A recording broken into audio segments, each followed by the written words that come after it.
إن الحمد لله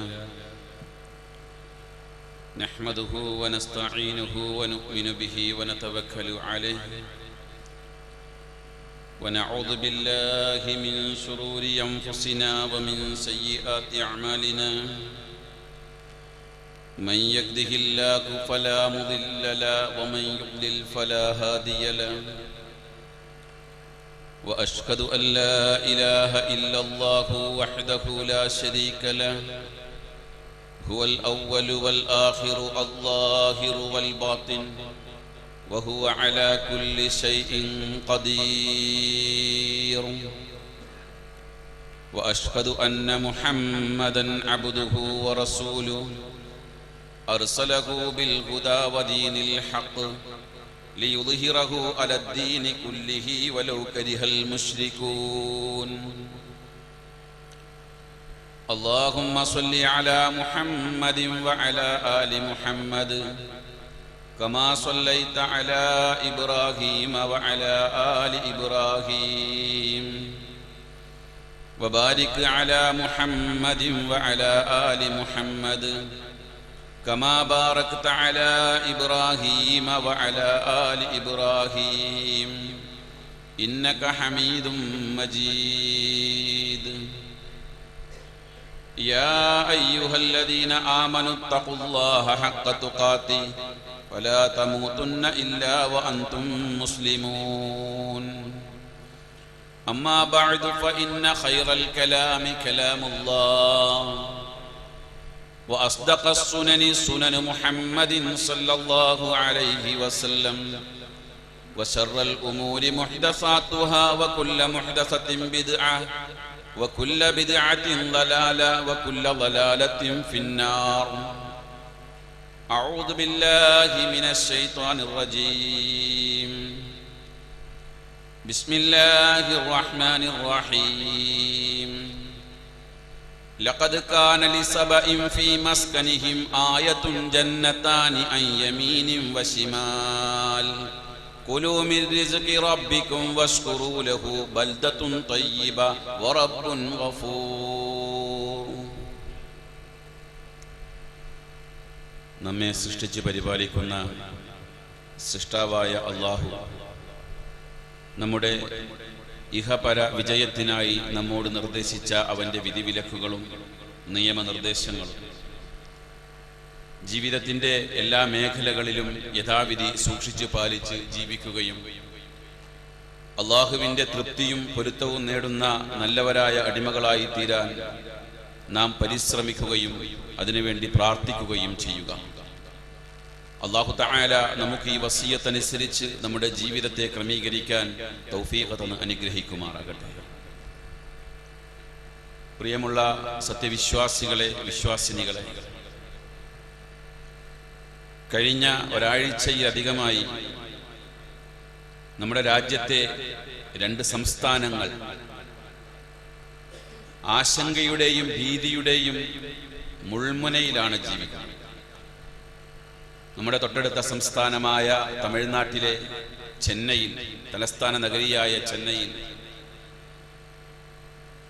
മഴ കാരണമുണ്ടായ വെള്ളപ്പൊക്കം, അതോടനുബന്ധിച്ച് നടന്ന പല പ്രശ്നങ്ങളും പല പ്രയാസങ്ങളും ആയിരക്കണക്കിന് മനുഷ്യന്മാർ സ്വന്തം വീടും കച്ചവട സ്ഥാപനങ്ങളും അവരധ്വാനിച്ചുണ്ടാക്കിയതുമെല്ലാം ഒഴിവാക്കിയിട്ട് അഭയാർത്ഥി ക്യാമ്പുകളിൽ പോയി അഭയം പ്രാപിക്കുന്നൊരു അവസ്ഥ, വല്ലാത്ത മാനസിക പ്രയാസം തരുന്നൊരു അവസ്ഥയാണ് അവിടെ അരങ്ങേറിയത്. അവരുണ്ടാക്കിയത് മുഴുവനും വെള്ളത്തിൽ ഒലിച്ചുപോയ ഒരു ദാരുണമായ അവസ്ഥ. അത് നമ്മുടെ അടുത്ത സംസ്ഥാനത്ത് നടന്നപ്പോൾ അതേപോലെ തന്നെ നമ്മുടെ സംസ്ഥാനത്തിലും ഭീതിയുടെയും ആശങ്കയുടെയും ചില വാർത്തകൾ വന്നു. 35 ലക്ഷത്തിലധികം മനുഷ്യന്മാർ ഏതു നിമിഷവും ഒലിച്ചു പോകാൻ പാകത്തിന്, ഏകദേശം 3 കോടിയിലധികം മനുഷ്യന്മാരുടെ ശുദ്ധജലം മുടങ്ങിപ്പോകാൻ പാകത്തിനുള്ള ഒരു വാട്ടർ ബോംബ്, മുല്ലപ്പെരിയാർ അണക്കെട്ടുമായി ബന്ധപ്പെട്ടുകൊണ്ടുള്ള ഒരു വാർത്ത. കുറെ കാലമായി നമ്മുടെ നാട്ടിൽ അത് കേട്ടുകൊണ്ടിരിക്കുന്നു. അത് വീണ്ടും ആവർത്തിച്ചു. ഇവിടുത്തെ ഗവൺമെന്റ് നിശ്ചയിച്ച പ്രകാരം 142 അടിയുടെ മുകളിലേക്ക് വന്നാൽ ഏത് നിമിഷവും അത് പൊട്ടിത്തകരാൻ പാകത്തിനാണ് നിലകൊള്ളുന്നത്. നീരൊഴുക്കൽപ്പം കുറഞ്ഞിട്ടുണ്ടെങ്കിലും അതിൻ്റെയും ആശങ്ക ബാക്കിയാണ്. ആ പ്രദേശത്തുള്ള ആളുകൾ സ്വസ്ഥമായി ഒരു രാത്രി ഉറങ്ങാൻ അവർക്ക് കഴിയുന്നില്ല. അതുമായി ബന്ധപ്പെട്ടുകൊണ്ട് ഗവൺമെന്റ് നിശ്ചയിച്ച പരിധിയിൽപ്പെട്ട ആളുകൾ അവരുടെ കച്ചവട സ്ഥാപനങ്ങളിലേക്ക് സമാധാനപൂർവ്വം അവർക്ക് പോകാൻ കഴിയുന്നില്ല. കൊച്ചുകുട്ടികൾ രാത്രിയിൽ പാതിരാത്രിയിൽ പേടിയോടെ ഞെട്ടി ഉണർന്ന് കരയുകയാണ്. വിദ്യാലയങ്ങളിലേക്ക് പോലും സമാധാനത്തോടു കൂടി പോകാൻ കഴിയാത്തൊരവസ്ഥ. എന്തിനേറെ ഒരു നേരം സ്വസ്ഥമായിരുന്ന് ഭക്ഷണം കഴിക്കാൻ പോലും കഴിയാത്തൊരവസ്ഥയാണ്. നമ്മൾ നമ്മുടെ ഈ ജില്ലയും ഇതുമായി ബന്ധപ്പെട്ട വാർത്തകളും അറിയുന്ന ആളുകളായതുകൊണ്ട് അവിടുത്തെ ആ പ്രയാസം നാം മനസ്സിലാക്കിയിട്ട് നമ്മെ സംബന്ധിച്ചിടത്തോളം നമുക്കത് ബാധകമല്ലാത്ത ഒരു നിലയിലാണ് അത് കാണുന്നത്. ഇവിടെയാണ് നാം മനസ്സിലാക്കേണ്ടത്. 120 വർഷങ്ങൾക്ക് പഴക്കമുള്ള ഒരു ഡാം, അതിന്റെ ജലനിരപ്പുമായി ബന്ധപ്പെട്ടുകൊണ്ടുള്ള തർക്കങ്ങളും മറ്റുമെല്ലാം ഒരു ഭാഗത്ത് നടക്കുന്നു. അതുമായി ബന്ധപ്പെട്ട ആശങ്ക ഒരു ഭാഗത്ത് നടക്കുന്നു. ഒരു ഭാഗത്ത് വെള്ളപ്പൊക്കവും പ്രളയവും അതിനോടനുബന്ധിച്ചു കൊണ്ടുണ്ടായ പ്രയാസങ്ങളും ഒരു ഭാഗത്ത് നടക്കുന്നു. അതുമായി ബന്ധപ്പെട്ടുകൊണ്ട് ഓരോ രാജ്യത്തെ ഓരോ ഭാഗത്തെയും ഗവൺമെന്റുകളും അവിടുത്തെ സന്നദ്ധ സംഘടനകളും പ്രവർത്തകരും എല്ലാം യഥാവിധി പ്രവർത്തിക്കുമ്പോഴും ഇതുമായി ബന്ധപ്പെട്ടുകൊണ്ടുള്ള ചർച്ചകളും എഴുത്തുകുത്തുകളും കോടതി വിധികളും എല്ലാം യഥാവിധി നടക്കുമ്പോഴും ഒരു വിശ്വാസി എന്ന നിലയിൽ നമുക്കൊരുപാട് പഠിക്കാൻ പാഠങ്ങളും ഒരുപാട് ചിന്തിക്കാൻ ചിന്തകളും ഈ വിഷയത്തിലുണ്ട്. 2 വിഷയങ്ങളാ നമ്മുടെ മുമ്പിൽ കിടക്കുന്നത്.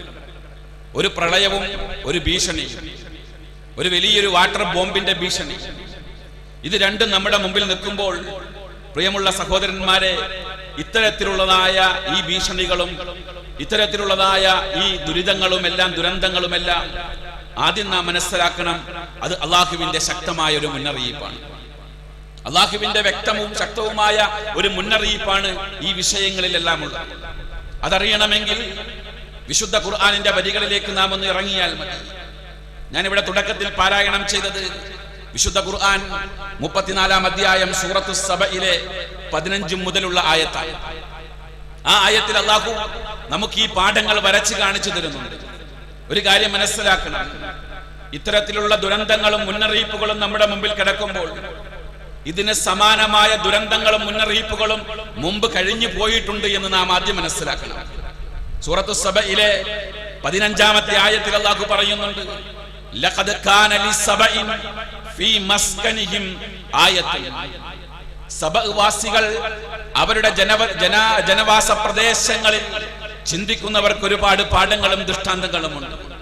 സബഅ എന്ന് പറയുന്ന ഒരു പ്രദേശം പ്രാചീന യമനിലുള്ള ഒരു പ്രദേശമാണ് സബഅ.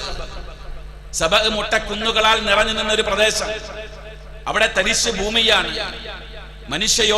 മനുഷ്യവാസം കുറഞ്ഞ പ്രദേശമായിരുന്നു. ഒറ്റപ്പെട്ട ഗോത്രങ്ങളും മറ്റും താമസിച്ചിരുന്ന പ്രാചീന യമനിലെ ഈ സബഅ പ്രദേശത്ത് 2 മലയടിവാരങ്ങൾക്കിടയിൽ ഒരു ചെറിയ അരുവി ഉണ്ടായിരുന്നു. ഒരു ചെറിയ ഒലിക്കുന്ന ഒരു ചെറിയൊരു അരുവി. 2 രാജ്യത്തിന്റെയും 2 പ്രദേശത്തിന്റെയും സഹോദരന്മാര് അവരെല്ലാവരും ഒരുമിച്ച് ചേർന്ന് ഒരു കൂടിയാലോചന നടത്തി. നമ്മുടെ നാട്ടിൽ വല്ലപ്പോഴും പെയ്യുന്ന മഴയിൽ നിന്ന് കിട്ടുന്ന ഈ കുറഞ്ഞ വെള്ളം കൊണ്ട് നമുക്ക് ജീവിക്കാൻ പ്രയാസമാണ്. ഈ കുറഞ്ഞൊഴുകുന്ന അരുവി, ആ അരുവിയിലെ വെള്ളത്തെ നാം ഒന്ന് തടഞ്ഞു നിർത്തുകയാണ് എങ്കിൽ അത് നമ്മുടെ 2 പ്രദേശത്തെ ആളുകൾക്കും വേണ്ടതുപോലെ ഉപകരിക്കും എന്ന് ആ നാട്ടിലെ 2 ഭാഗത്തെ ആളുകളും കൂടി തീരുമാനിച്ചു. ആ തീരുമാനത്തിന്റെ ഭാഗമെന്ന വണ്ണം രൂപപ്പെട്ടതാണ് ലോക ചരിത്രത്തിൽ അറിയപ്പെട്ട മആരിബ് ഡാം. ലോക ചരിത്രത്തിൽ മആരിബ് ഡാമിന്റെ ചരിത്രം പറയുന്നുണ്ട് വിശുദ്ധ ഖുർആൻ. അത് ഈ ചരിത്രമാണ്. മആരിബ് ഡാം അവിടെ പണി കഴിച്ചു. മആരിബ് ഡാം പണി കഴിഞ്ഞപ്പോൾ അതിന്റെ ഫലമെന്ന വണ്ണം 2 തരിശ് ഭൂമികൾ ഫലഭൂയിഷ്ടമായി. അവിടെ നല്ല ഇനം കൃഷികളുണ്ടായി, യഥേഷ്ടം മത്സ്യ സമ്പത്തുണ്ടായി. ആ രാജ്യത്തെ കുറിച്ച് അല്ലാഹു പറഞ്ഞത് ജന്നതാനി ജന്നതാനി അൻ യമീനിൻ വശിമാൽ, ജന്നതാനി അൻ യമീനിൻ വശിമാൽ, ഇടതും വലതും ഫലഭൂയിഷ്ടമായ 2 തോട്ടങ്ങൾ, സ്വർഗ്ഗതുല്യമായ തോട്ടങ്ങൾ, മനോഹരമായ തോട്ടങ്ങൾ അല്ലാഹു അവർക്ക് കൊടുത്തു. നല്ല സമ്പത്ത്, നല്ല വരുമാനം, നല്ല സൗകര്യങ്ങൾ. ആ രാജ്യം പുരോഗതി പ്രാപിച്ചു. ഈ പുരോഗതി പ്രാപിച്ചപ്പോൾ അല്ലാഹു അവരോട് പറഞ്ഞ പ്രധാനമായ ഒരു പോയിന്റ് ഉണ്ട്. കുലൂ മിൻ റിസ്ഖി റബ്ബിക്കും, കുലൂ മിൻ റിസ്ഖി റബ്ബിക്കും, നിങ്ങളുടെ റബ്ബ് നിങ്ങൾക്ക് തന്ന ഉപജീവനത്തിൽ നിന്ന് നിങ്ങൾ യഥേഷ്ടം ഭക്ഷിച്ചോളൂ. കൂട്ടത്തിൽ ഒരു കാര്യം ചെയ്യണം, വഷ്കുറൂ ലഹു, അവനോട് നന്ദി കാണിക്കണം. ഇതൊക്കെ തന്നെ അള്ളാഹു മഴ പെയ്യിപ്പിച്ചു. ആ മഴയിൽ നിന്ന് അള്ളാഹുവിന്റെ വെള്ളത്തെ തടഞ്ഞു നിർത്തി. ആ തടഞ്ഞു നിർത്തിയ വെള്ളം ഉപയോഗിച്ച് കൃഷി ചെയ്തു. അതിലുണ്ടാകുന്ന ജീവികളെ, മത്സ്യങ്ങളെ ഭക്ഷിച്ചു. അതിലെ വെള്ളം യഥേഷ്ടം കുടിച്ചു. ആ കൃഷി ഉൽപ്പന്നങ്ങളെ വിറ്റ് പണമാക്കി. അങ്ങനെ ഒരു രാജ്യം സമ്പന്നമായി. ഇനി നിങ്ങൾ വേണ്ടത് എന്താ? ഇനി നിങ്ങൾ വേണ്ടത് വഷ്കുറൂ ലഹു, ആ അള്ളാഹുവിന് നന്ദി കാണിക്കണം. കാരണം എന്താ? ഇപ്പൊ നിങ്ങളുടെ രാജ്യം പഴയ സഭ അല്ല. നിങ്ങളുടെ രാജ്യം പഴയ ആ മൊട്ടക്കുന്നുകളും തരിശു ഭൂമികളുമുള്ള സഭ അല്ല, മറിച്ച് ബൽദത്തുൻ തയ്യിബ. ഈ നാടെന്താ ഇപ്പോ? ബൽദത്തുൻ തയ്യിബ, മനോഹരമായ നാടാണ്. മനോഹരമായ നാട്. ആ നാട് നിങ്ങൾക്ക് തന്ന റബ്ബാരാണ്. വറബ്ബുൻ ഗഫൂർ, ആ റബ്ബ് നിങ്ങൾ ചെയ്ത തെറ്റുകൾ പുറത്തു തരാൻ തയ്യാറായ റബ്ബാണ്. അതുകൊണ്ട് നിങ്ങൾ ഇതുവരെ ചെയ്ത തെറ്റുകുറ്റങ്ങളെല്ലാം അള്ളാഹുവിനോട് തൗബ ചെയ്ത് പശ്ചാത്താപിച്ചുകൊണ്ട് അള്ളാഹു തന്ന ഉപജീവനം യഥേഷ്ടം നിങ്ങൾ ഉപയോഗിച്ചുകൊണ്ട് അള്ളാഹുവിന് നിങ്ങൾ നന്ദി ചെയ്യണം. അള്ളാഹുവിന് നിങ്ങൾ നന്ദി ചെയ്യണം. ഇതാണ് സബഅ് ദേശത്തിലെ മആരിബ് അണക്കെട്ടുമായി ബന്ധപ്പെട്ട ചരിത്രം വിശുദ്ധ ഖുർആൻ പറയുന്നത്. ഈ സബഅ് ദേശത്തിലെ ആ മആരിബ് അണക്കെട്ടുമായി ബന്ധപ്പെട്ട വിഷയത്തെ നാം വിശുദ്ധ ഖുർആനിൽ നിന്ന് പഠിക്കുമ്പോൾ ആ വിഷയത്തെ നാം ഇന്നത്തെ മുല്ലപ്പെരിയാർ ഡാമുമായിട്ടൊന്ന് കൂട്ടി വായിക്കൽ അനിവാര്യമാണ്. 1896 മുല്ലപ്പെരിയാർ ഡാം ഉണ്ടായത്.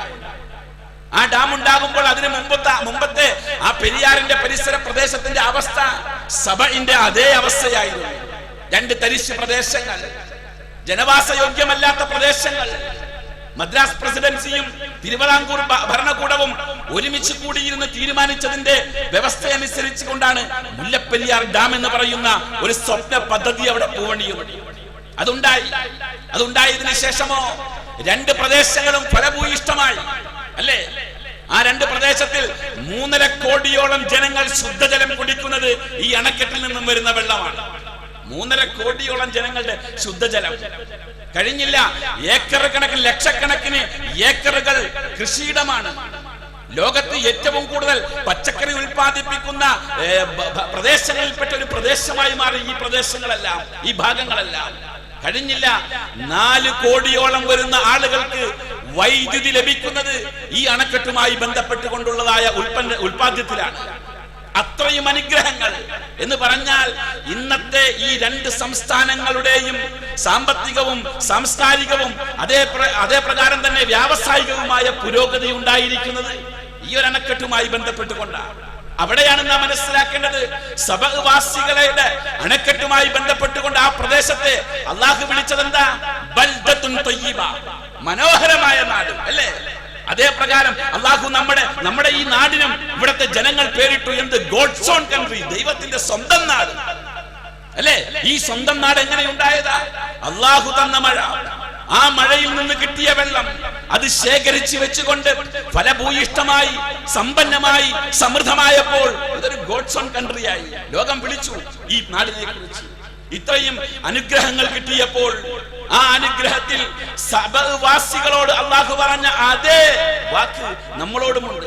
അള്ളാഹു പറഞ്ഞു, കുലു മിൻ റിസ്ഖി റബ്ബിക്കും വഷ്കുറൂ ലഹു. അള്ളാഹുവിന്റെ വിഭവങ്ങളിൽ നിന്ന് തിന്ന് ഭക്ഷിച്ച് യഥേഷ്ടം ഭക്ഷിച്ചുകൊണ്ട് അള്ളാഹുവിന് നന്ദി ചെയ്യുക. അള്ളാഹുവിന് നന്ദി ചെയ്യുക. ആ നന്ദി ചെയ്യേണ്ട ഉത്തരവാദിത്തം ആർക്കാണ്? ഒരു രാജ്യം, ആ രാജ്യത്ത് ഏതെങ്കിലും തരത്തിൽ അഭിവൃദ്ധിയും സമൃദ്ധിയും ഉണ്ടായാൽ അവിടെ ഏറ്റവും കൂടുതൽ ഉത്തരവാദിത്തം അവിടുത്തെ സത്യവിശ്വാസികൾക്കാണ്. ഏത് നാടാണെങ്കിലും. ഈ നാട്ടിൽ, നമ്മുടെ ഈ കോട്ടക്കൽ പ്രദേശത്ത് ഒരു സമൃദ്ധി ഉണ്ടായി, ഒരു പുരോഗതി ഉണ്ടായാൽ ഏറ്റവും വലിയ ഉത്തരവാദിത്തം സത്യവിശ്വാസികളായ നമ്മൾക്കാണ്. അതുകൊണ്ട് തന്നെ ഏറ്റവും കൂടുതൽ നന്ദി ചെയ്യേണ്ട ആളുകൾ അള്ളാഹുവിനെ മനസ്സിലാക്കിയ, അള്ളാഹുവിനെ അറിഞ്ഞ, അള്ളാഹുവിനെ മാത്രം ആരാധിക്കേണ്ട ആളുകളാണ് ഏറ്റവും കൂടുതൽ നന്ദി ചെയ്യേണ്ടത്. പക്ഷേ സബഅ്വാസികൾ ചെയ്ത അതേ നന്ദികേട്, നമ്മളും ചെയ്തു. ഒരു ഭീഷണി ഉണ്ടാകുമ്പോൾ, ഒരു ദുരന്തമുണ്ടാകുമ്പോൾ, ഒരു മുന്നറിയിപ്പ് ഉണ്ടാകുമ്പോൾ മാത്രം ചിന്തിക്കേണ്ട വിഷയമല്ല ഇത്. ഇത് ശരിക്കും ഒന്ന് പഠിച്ചുകൊണ്ട് നാം ജീവിതത്തിൽ പ്രാവർത്തികമാക്കുകയും സമൂഹത്തെ ഉദ്ധരിക്കുകയും ചെയ്യേണ്ട ഒരു വിഷയമാണ്. അവർ ചെയ്ത പണി എന്താ? 3 തരത്തിലുള്ള നന്ദികേട് അവർ കാണിച്ചത്. 3 തരത്തിലുള്ള നന്ദികേട്. ഒന്നാമത്തെ നന്ദികേട് എന്താണെന്ന് വെച്ചാൽ, അള്ളാഹു ആ നാടിനൊരു നിർഭയത്വം കൊടുത്തിരുന്നു. സബയിൽ ഇങ്ങനെ ഒരു ഡാം ഉണ്ടാക്കി, അവിടെ കൃഷി ഉൽപ്പന്നങ്ങൾ ഉണ്ടാക്കി, അത് യഥാവിധി പുരോഗമിച്ച് ആ രാജ്യം നല്ല രീതിയിൽ വികസനം പ്രാപിച്ചപ്പോൾ യമനിന്റെയും സിറിയയുടെയും കാരവൻ റൂട്ട് സബ ആയിരുന്നു. എളുപ്പത്തിൽ അങ്ങോട്ടും ഇങ്ങോട്ടും അവർക്ക് യാത്ര ചെയ്യാൻ കഴിയുമായിരുന്നു. ഈ കാരവൻ റൂട്ട് അവര് കൈയടക്കി വെച്ച് അള്ളാഹു അവരെ കുറിച്ച് പറഞ്ഞത്, വിശുദ്ധ ഖുർആൻ പറയുന്നത്,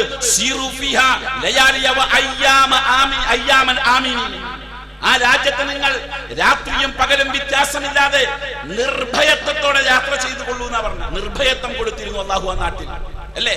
പക്ഷേ അവർ ഈ കാരവൻ റൂട്ട് കൈയടക്കി വെച്ചു എന്ന് മാത്രമല്ല, ആ രാജ്യത്തുണ്ടാകുന്ന സബഅ് പ്രദേശത്തുണ്ടാകുന്ന അവരുടെ കൃഷി ഉൽപ്പന്നങ്ങളെ അവർ പൂഴ്ത്തി വെച്ചുകൊണ്ട് കൃത്രിമമായ ക്ഷാമം മാർക്കറ്റിൽ ഉണ്ടാക്കി അത് അവര് കൊണ്ടുപോയി പുറത്ത് മറിച്ചു വിറ്റ് അമിതമായ ലാഭം ഉണ്ടാക്കാൻ വേണ്ടി ശ്രമിച്ചു.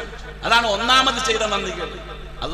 അള്ളാഹു തന്ന വെള്ളം ഉപയോഗിച്ചുണ്ടാക്കിയ ഉൽപ്പന്നങ്ങളെ അവർ കൃത്രിമ ക്ഷാമമുണ്ടാക്കി അമിത ലാഭത്തിന് കൊണ്ടുപോയി മറിച്ചു വിറ്റുകൊണ്ട് അമിത ലാഭ കച്ചവടം നടത്തിയവർ, അല്ലേ? ഇനി നാം ആ വിഷയത്തെ, ഈ നന്ദികേടിനെ നമ്മുടെ ഈ നാടിന്റെ അവസ്ഥയുമായിട്ടൊന്ന് ബന്ധപ്പെടുത്തി നോക്കൂ, ഒന്ന് ചിന്തിച്ചു നോക്കൂ. നമ്മുടെ രാജ്യത്ത്, നമ്മുടെ ഈ പറയപ്പെട്ട സംസ്ഥാനത്ത് ഏറ്റവും കൂടുതൽ പച്ചക്കറി ഉൽപ്പാദിപ്പിക്കുന്നുണ്ട്, അല്ലേ? അത് തടഞ്ഞു വെച്ചതാരാ? അവിടത്തെ കച്ചവടക്കാർ തടഞ്ഞു വെച്ചു എന്ന് മാത്രമല്ല, അതിൽ കൃത്രിമമായ ക്ഷാമമുണ്ടാക്കി. അത് മാത്രം കഴിഞ്ഞില്ല, ഇന്ന് നമ്മുടെ നാട്ടിലെ പച്ചക്കറിയുടെ പേര് മാറി. പച്ചക്കറി എന്നല്ല, നമ്മുടെ നാട്ടിലെ പച്ചക്കറിയുടെ പേര് വിഷക്കറിയുമായി, അല്ലേ? വിഷക്കറികളാണ് നാം കഴിക്കുന്നത്. ഒരു രാജ്യത്തെ ജനതയെ മുഴുവനും കൃത്രിമമായ ആഹാര പദാർത്ഥങ്ങൾ ഉണ്ടാക്കിക്കൊണ്ട് വഞ്ചിക്കുന്ന കടുത്ത വഞ്ചന, അല്ലേ? ഒരു രാജ്യത്തിന്റെ വിശ്വസ്തത തന്നെ നഷ്ടപ്പെടുത്തിക്കൊണ്ടുള്ള കടുത്ത വഞ്ചന ഒരു പ്രദേശത്തുകാര് കാണിച്ചു. അതാണ് ഒന്നാമത്തെ നന്ദികേട് അവർ കാണിച്ചു. രണ്ടാമത്തെ നന്ദികേട് എന്താ?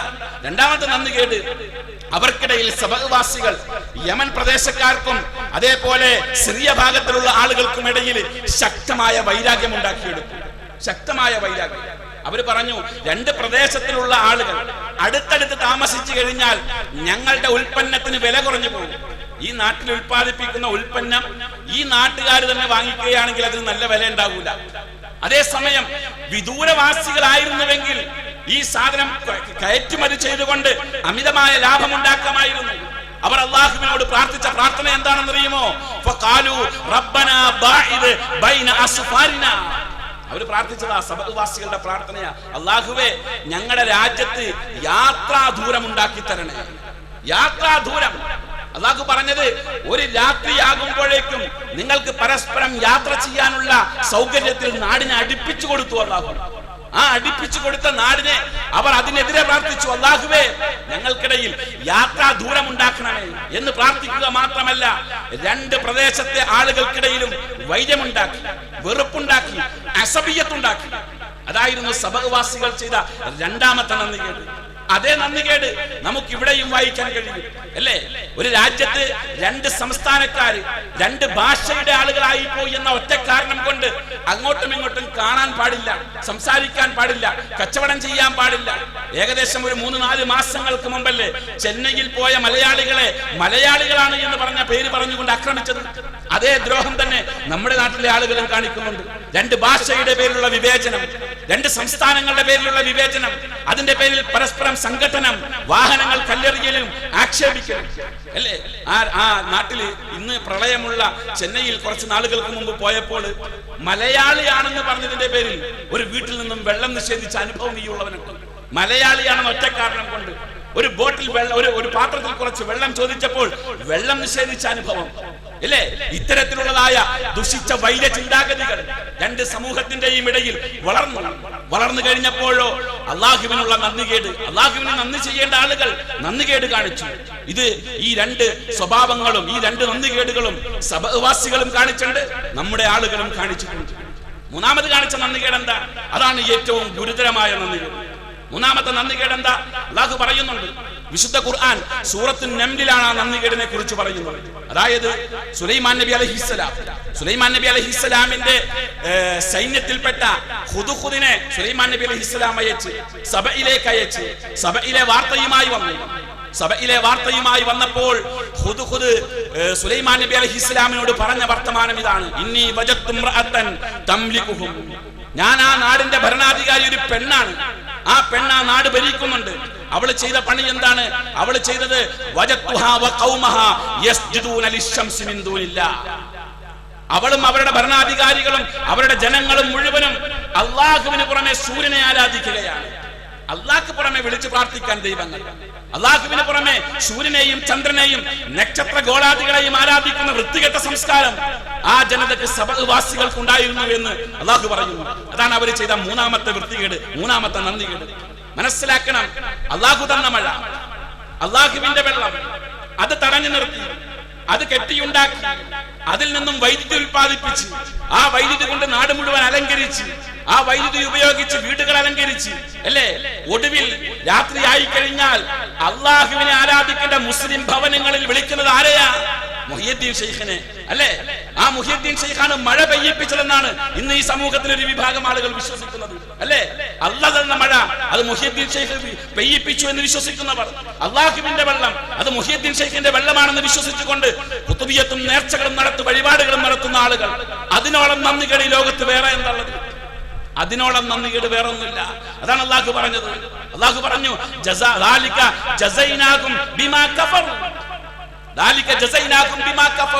അവർ നന്ദികേട് കാണിച്ചതിന്റെ ഫലമാണ്. സബഅവാസികളുടെ നേരെ അല്ലാഹു ചെയ്തു നന്ദികേട് കാണിച്ചപ്പോൾ അല്ലാഹു ചെയ്തത്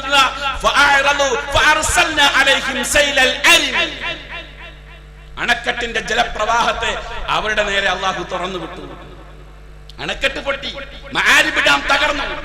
മആരിബ് ഡാം തകർന്നപ്പോൾ വബദ്ദൽനാകും ബിജന്നതൈഹിം ജന്നതൈനി ലവാതൈ ഉക്ലിൻ ഖമതിൻ വഅസ്ലിൻ വശൈഇൻ മിൻ സിദ്രിൻ ഖലീൽ.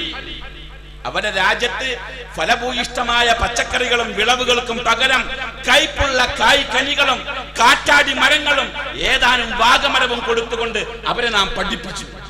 അത് അല്ലാഹു ചെയ്തു. ഇനി നമുക്ക് കിട്ടേണ്ടത് എന്ത് മാത്രമേ ഉള്ളൂ? ഇത് മാത്രമേ ഉള്ളൂ. ഇത് തകർന്നു വരിക. അല്ലാഹു കാത്തു രക്ഷിക്കട്ടെ. അങ്ങനെ ഒരു ദുരന്തം നമ്മുടെ നാട് നേരിടാൻ പാടില്ല.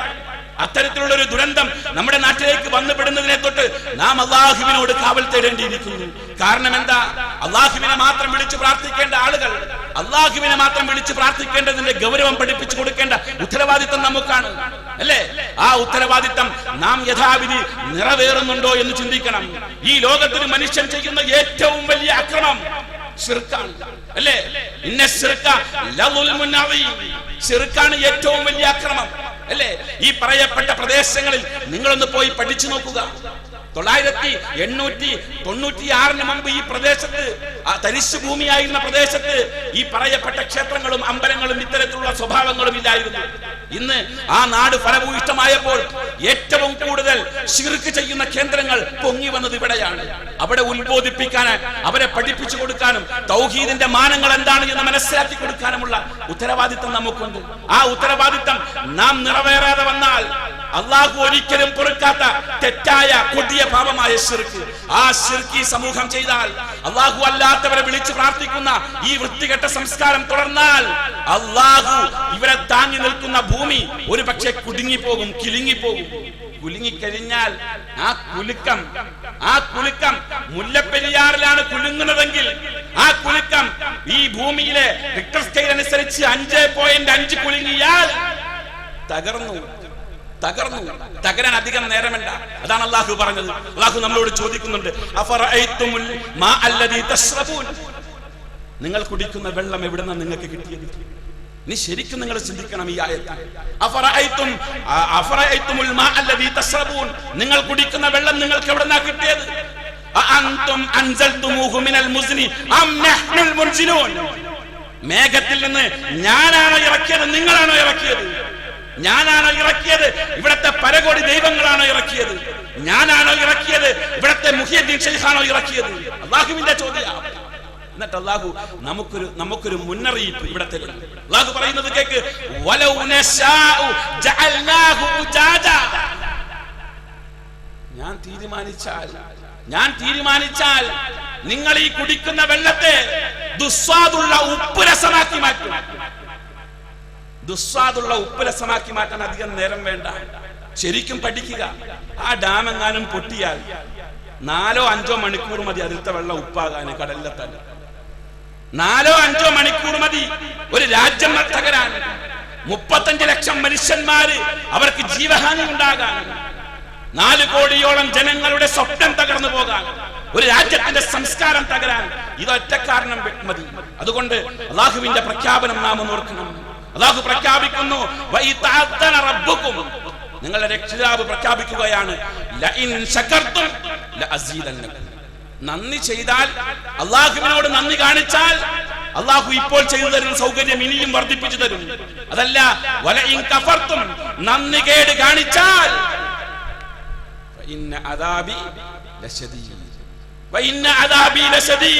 അല്ലാഹുവിന്റെ ശിക്ഷ കഠിനമാണ്, താങ്ങാൻ കഴിയില്ല. നമ്മൾ ഉദ്ദേശിക്കുന്ന പോലെ ഒന്നല്ല. നമ്മൾ കരുതിയത് എന്താ, നമ്മുടെ ജില്ലയിലേന്ന് ഇത് ബാധിക്കൂല എന്നാ, അല്ലേ? പറയാൻ പറ്റൂല കേട്ടോ, പറയാൻ പറ്റൂല. അല്ലാഹുവിന്റെ ശിക്ഷ കഠിനമാണ്. ആ ശിക്ഷ എന്താണ് എന്ന് പറയാൻ കഴിയില്ല. അതുകൊണ്ട് തന്നെ പ്രിയപ്പെട്ട സഹോദര സഹോദരി, നാം മനസ്സിലാക്കുക നമ്മുടെ ഉത്തരവാദിത്തം. അല്ലാഹുവിന്റെ മുന്നറിയിപ്പിന്റെ മുമ്പിൽ നമ്മുടെ ഉത്തരവാദിത്തം എന്താണെന്ന് നാം തിരിച്ചറിയുക. അല്ലാഹുവിന്റെ മുന്നറിയിപ്പുകൾ, വ്യക്തമായ ദൃഷ്ടാന്തങ്ങൾ നമ്മുടെ മുമ്പിൽ തെളിഞ്ഞു നിൽക്കുമ്പോൾ നാം ഒരു കാരണവശാലും നന്ദി കേട് കാണിക്കുന്ന നന്ദികെട്ട അടിമകളായി തീരാൻ പാടില്ല. അതിൽ നിന്നെല്ലാം അല്ലാഹുവിനോട് നാം കാവൽ തേടുക. അല്ലാഹു തആല നമുക്കതിന് തൗഫീഖ് തന്ന് അനുഗ്രഹിക്കുമാറാകട്ടെ. അഖൂലു ഖൗലി ഹാദാ വഅസ്തഗ്ഫിറുല്ലാഹ ലീ വലക്കും വഅസ്തഗ്ഫിറു അന്നി വഅൻകും വഅൻ ജമീഇൽ മുസ്ലിമീന വൽ മുഅ്മിനീന അജ്മഈന ഫസ്തഗ്ഫിറു ഇന്നഹു തആല മലികും ബർറുർ റഊഫുർ റഹീം. الحمد لله رب العالمين وأصلي وأسلم على رسوله الأمين محمد وآله وصحبه أجمعين أما بعد فاتقوا الله عباد الله. അല്ലാഹുവിന് തഖ്വ ചെയ്ത് ജീവിക്കുവാൻ ഒരിക്കൽ കൂടി ഓർമ്മപ്പെടുത്തുകയാണ്. പ്രിയമുള്ള സഹോദരന്മാരെ, സഹോദരിമാരെ, ഇത്തരത്തിലുള്ള ദുരന്തങ്ങളും മുന്നറിയിപ്പുകളും എല്ലാം നമ്മുടെ മുമ്പിൽ ഉണ്ടാകുമ്പോൾ നമ്മൾ ചെയ്യുന്നതിനെല്ലാം അല്ലാഹു അക്കമിട്ട് നമ്മെ പിടിക്കുന്നു എന്ന ചിന്ത പാടില്ല. അങ്ങനെ അല്ലാഹു ചെയ്യാറില്ല. അല്ലാഹു പറയുന്നില്ലേ, വലൗ യുആഖിറുല്ലാഹു الناس ബിമാ കസബ്. മനുഷ്യൻ ചെയ്യുന്നതിനെല്ലാം അല്ലാഹു മനുഷ്യനെ പിടിക്കാൻ തീരുമാനിച്ചാൽ ഈ ഭൂമിയിൽ ഒരു ജീവി പോലും ഉണ്ടാകില്ല. നമ്മൾ ചെയ്യുന്നതിനെല്ലാം അല്ലാഹു നമ്മളെ പിടിക്കുന്നില്ല. മറിച്ച് അല്ലാഹു നമ്മൾ ചെയ്തത് അവർ ചെയ്തതിൽ നിന്ന് കുറച്ച് അനുഭവിക്കുക, വളരെ കുറച്ച് മാത്രം. എന്തിനാ? തെറ്റിൽ നിന്ന് മടങ്ങാൻ വേണ്ടിയാ. നമ്മൾ ചെയ്യുന്ന ദുൽമ, അക്രമം, ദ്രോഹത്തിൽ നിന്ന് നമുക്കൊരു മോചനം ഉണ്ടാകാനുള്ള അല്ലാഹുവിന്റെ വാണിംഗ് മാത്രമാണ്. അതല്ലാതെ നമ്മൾ ചെയ്ത ചെയ്തികൾക്കെല്ലാം അല്ലാഹു നമ്മളെ പിടിക്കുന്നില്ല. അല്ലാഹുവിന്റെ പിടുത്തം ഏത് രൂപത്തിൽ എങ്ങനെയാണ് എന്ന് നമുക്ക് പറയാൻ കഴിയില്ല. റസൂലുള്ളാഹി സ്വല്ലല്ലാഹി അലൈഹി വസല്ലം പഠിപ്പിക്കുന്നില്ലേ, വലം യൻഖുസുൽ മിഖ്യാല വൽ മീസാന ഇല്ലാ തഖദു ബിസ്സിനീന വശിദ്ദത്തുൽ മുഅ്ന വജൗരിസ് സുൽത്താനി അലൈഹി. അളവിലും തൂക്കത്തിലും കൃത്രിമം കാണിക്കുകയും മായം കലർന്ന ഭക്ഷണങ്ങൾ ഉൽപ്പാദിപ്പിക്കുകയും അത് വിതരണം ചെയ്യുകയും പൂഴ്ത്തിവെപ്പ് നടത്തുകയും ചെയ്യുന്ന ആളുകൾ, അവർക്ക് അല്ലാഹു കൊടുക്കുന്ന ശിക്ഷ എന്താണ്?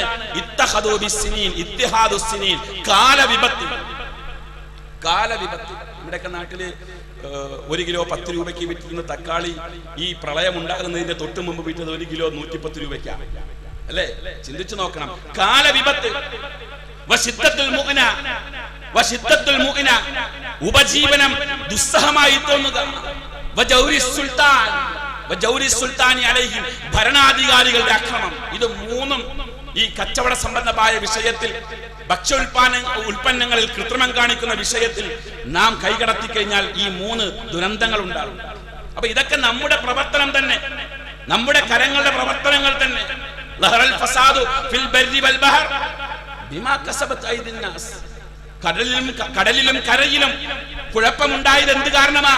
അള്ളാഹു ഒന്നും ചെയ്തതല്ല. ബിമാ കസബത് ഐദിൻ നാസ്, ജനങ്ങൾ ചെയ്തത് കൊണ്ടാണ്, നമ്മൾ ചെയ്തത് കൊണ്ടാണ്. അതുകൊണ്ട് തന്നെ നാം അല്ലാഹു തആല ഒരു സമൂഹത്തെ പിടിക്കുന്നത് അവർ ചെയ്യുന്ന മുഴുവൻ പാപങ്ങളുടെ അടിസ്ഥാനത്തിലല്ല. അവർ ചെയ്യുന്ന അക്രമങ്ങൾ അമിതമാകുമ്പോൾ, ദ്രോഹങ്ങൾ അമിതമാകുമ്പോഴാണ് അള്ളാഹു ഇടപെടുന്നത്. ആ ഇടപെടലിനെ അള്ളാഹു പറയുന്നുണ്ട്, ഫകുല്ലൻ അഖദ്നാ ബിദംബിഹി. അവർ ചെയ്ത ചെയ്തികളുടെ ഫലമായി നാം ഓരോരുത്തരെയും പിടിച്ചിട്ടുണ്ട്. ഫമിൻഹും മൻ അർസൽനാ അലൈഹി ഹസിബ. ചരൽ കല്ലുകൊണ്ട് മഴ പെയ്യിപ്പിച്ചുകൊണ്ട് പിടിച്ചതുണ്ട്. ഘോരമായ അട്ടഹാസം പിടിച്ച് ശബ്ദത്തിൽ കൊന്നുകളഞ്ഞ ആളുകളുണ്ട്. ഭൂമിയിൽ ആണ്ടുപോയ ആളുകളുണ്ട്. പ്രളയത്തിൽ മുങ്ങി മരിച്ചുപോയ ആളുകളുണ്ട്. എന്നിട്ട് അല്ലാഹു പറയുന്നുണ്ട്, അല്ലാഹു അവരോട് അക്രമം കാണിച്ചിട്ടില്ല, മറിച്ച് അവർ സ്വയം അക്രമം ചെയ്തതാണ്. അവർ ചെയ്തതിന്റെ ഫലമാണ്. ഈ ആയത്ത് പറഞ്ഞിട്ട് തൊട്ട് പുറകെ അല്ലാഹു പറയുന്നുണ്ട് എന്താണ് അക്രമം. ഈ ആയത്ത് കാണിച്ച അക്രമത്തെ കുറിച്ച് പറഞ്ഞിട്ട് എന്താണ് അവർ ചെയ്ത അക്രമം അല്ലാഹു പറയുന്നു, മസലുല്ലദീന തഖദൂ മിൻ ദൂനില്ലാഹി ഔലിയാ. അല്ലാഹുവിന് പുറമെ ഔലിയാക്കളെ, അല്ലാഹുവിന് പുറമെ രക്ഷാധികാരികളെ, അല്ലാഹുവിന് പുറമെ പകരക്കാരെ ഉണ്ടാക്കി. അവരുടെ ഉപമ കമസലിൽ അങ്കബൂത്ത്, എട്ടുകാലിയെ പോലെയാണ്. എട്ടുകാലിയെ പോലെയാണ് അവർ. എട്ടുകാലി വലയുണ്ടാക്കി, ദുർബലമായ വലയിൽ എട്ടുകാലിയുടെ വല ഒലിച്ചു പോകുന്നത് പോലെ അള്ളാഹുവിന്റെ പിടുത്തത്തിന്റെ മുമ്പിൽ നാം ആരുമാകും, നമുക്കൊന്നും ചെയ്യാൻ കഴിയില്ല. അതുകൊണ്ട് തന്നെ ശരിക്കും മനസ്സിലാക്കണം, അള്ളാഹുവിനെ കുറിച്ച് തെറ്റായ ധാരണയല്ല ഇത്തരം അപകടങ്ങളിലൂടെ നാം പഠിക്കേണ്ടത്. മറിച്ച് അള്ളാഹു ഈ സമൂഹത്തിൽ നിശ്ചയിച്ചിരിക്കുന്ന വ്യവസ്ഥകൾക്ക് വിരുദ്ധമായി ജനങ്ങൾ പ്രവർത്തിക്കുമ്പോൾ അള്ളാഹു കൊടുക്കുന്ന മുന്നറിയിപ്പാണ്. ആ മുന്നറിയിപ്പിനെ നാം മറക്കാൻ പാടില്ല, നാം മറക്കാൻ പാടില്ല. കാരണം അള്ളാഹു പറഞ്ഞു, അവർക്ക് കൊടുത്ത മുന്നറിയിപ്പുകൾ അവർ മറന്നപ്പോൾ, അള്ളാഹു നമുക്ക് തരുന്ന മുന്നറിയിപ്പുകൾ നാം മറന്നാൽ ആ സമയത്തിന് അല്ലാഹു നമ്മളെ പിടിക്കൂല. ഫതഹ്നാ അലൈഹിം അബ്വാബ കുല്ലി ഷൈഇ. എല്ലാ സൗകര്യങ്ങളുടെയും കവാടങ്ങൾ മലർക്കെ തുറന്നിട്ട് കൊടുക്കും.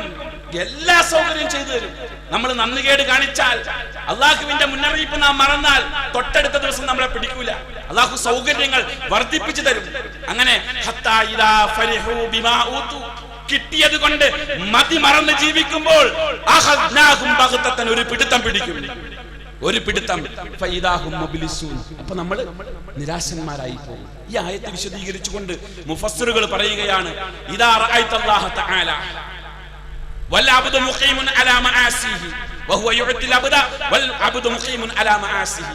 അല്ലാഹു ഒരു സമുദായത്തിന്, ഒരു ജനതയ്ക്ക് അല്ലെങ്കിൽ ഒരു അടിമയ്ക്ക് വാരിക്കോരി കൊടുക്കുന്നു, സൗകര്യങ്ങളൊക്കെ ഇങ്ങനെ വർദ്ധിപ്പിച്ചു കൊടുക്കുന്നു. പക്ഷേ വൽ അബ്ദു മുഖീമുൻ അലാ മആസിഹി, അടിമ തെറ്റുകുറ്റങ്ങൾ ചെയ്തുകൊണ്ടേയിരിക്കുന്നു. ഈ ഒരു സാഹചര്യം ഉണ്ടായാൽ മനസ്സിലാക്കണം, വഹുവ ഇസ്തിദ്റാജുൻ, അതൊരു തരം ചൂണ്ടലാണ്, അതൊരു തരം ചൂണ്ടലാണ്. ഇപ്പൊ നമ്മൾ എവിടെയുള്ളത്? അള്ളാന്റെ ചൂണ്ടലിന്റെ മുമ്പിലാണ്. അത് നാം ശരിക്കും ഓർക്കുക. നമ്മുടെ ഉത്തരവാദിത്തം അള്ളാനെ മാത്രം ആരാധിക്കുന്ന ഒരു സമൂഹത്തെ ഉണ്ടാക്കിയെടുക്കുക. അവരുടെ മുമ്പിൽ, അള്ളാഹു അല്ലാത്തവരെ ആരാധിക്കുന്നവരുടെ മുമ്പിൽ ഈ സത്യം തുറന്നു പറഞ്ഞുകൊണ്ട് അള്ളാഹുവിനെ ആരാധിക്കാനുള്ള ഉത്ബോധനം കൊടുക്കുക, അള്ളാഹുവിനെ നന്ദി ചെയ്യുക എന്ന മഹത്തായ ഉത്തരവാദിത്തമാണ് നമുക്കുള്ളത്. ആ ഉത്തരവാദിത്തം നിറവേറി ജീവിക്കാൻ നാം ഓരോരുത്തരും ശ്രമിക്കുക.